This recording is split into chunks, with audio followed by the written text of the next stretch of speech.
जंग के इस दौर में मिडिल ईस्ट के हालात एक बार फिर तेजी से बिगड़ने लगे हैं।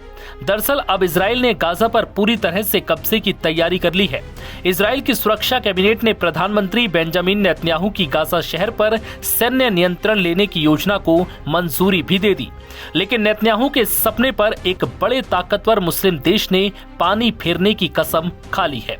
दरअसल तुर्की ने नेतन्याहू की इस योजना में अब ऐसी टांग अड़ा दी जिससे नेतन्याहू को अब बड़ी मुश्किलों का सामना करना पड़ सकता है। दरअसल तुर्की के विदेश मंत्रालय ने शुक्रवार को कहा कि तुर्की गाजा सिटी पर नियंत्रण करने की इजराइल की योजना की कड़े शब्दों में निंदा करता है। इतना ही नहीं, तुर्की ने अंतर्राष्ट्रीय समुदाय और संयुक्त राष्ट्र सुरक्षा परिषद से इजराइल के इस मकसद पर रोक लगाने का आग्रह किया।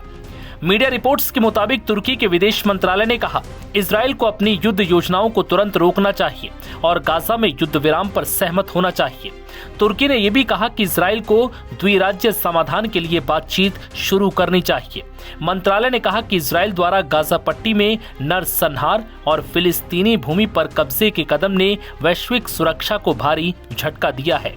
इस बीच ब्रिटिश प्रधानमंत्री स्टारमर ने भी तुर्की की हाँ में हाँ मिलाया और इजराइल से गाजा पर पूर्ण नियंत्रण करने के अपने फैसले पर तुरंत पुनर्विचार करने का आग्रह किया।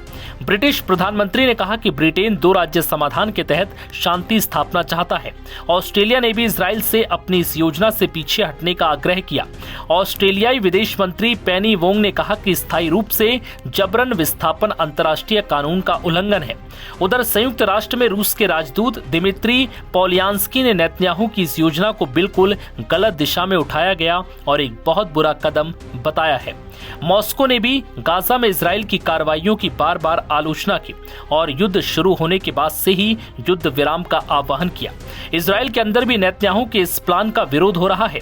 इजरायली विपक्षी नेता यायर लापिड ने कहा कि ये योजना सैन्य और रक्षा प्रतिष्ठान की स्थिति के बिल्कुल विपरीत है और इसमें लड़ाकू सैनिकों की थकान और थकावट को ध्यान में नहीं रखा गया। उधर फिलिस्तीनी राजनेता मुस्तफा बरगौती ने कहा कि इजराइल का ये फैसला युद्ध अपराध की घोषणा है। उन्होंने कहा कि ये कदम दर्शाता है कि इजरायली प्रधानमंत्री बेंजामिन नेतन्याहू और उनकी सरकार का असली इरादा गाजा पट्टी में सभी फिलिस्तीनी लोगों का जातीय सफाया है।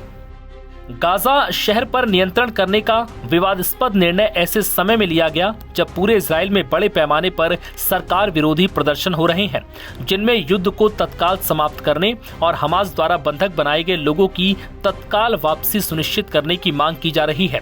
नेतन्याहू के कार्यालय ने कहा है कि सुरक्षा कैबिनेट के मंत्रियों का बहुमत से ये मानना है कि सुरक्षा कैबिनेट को सौंपी गई वैकल्पिक योजना से ना तो हमास की हार होगी और ना ही बंधकों की वापसी होगी।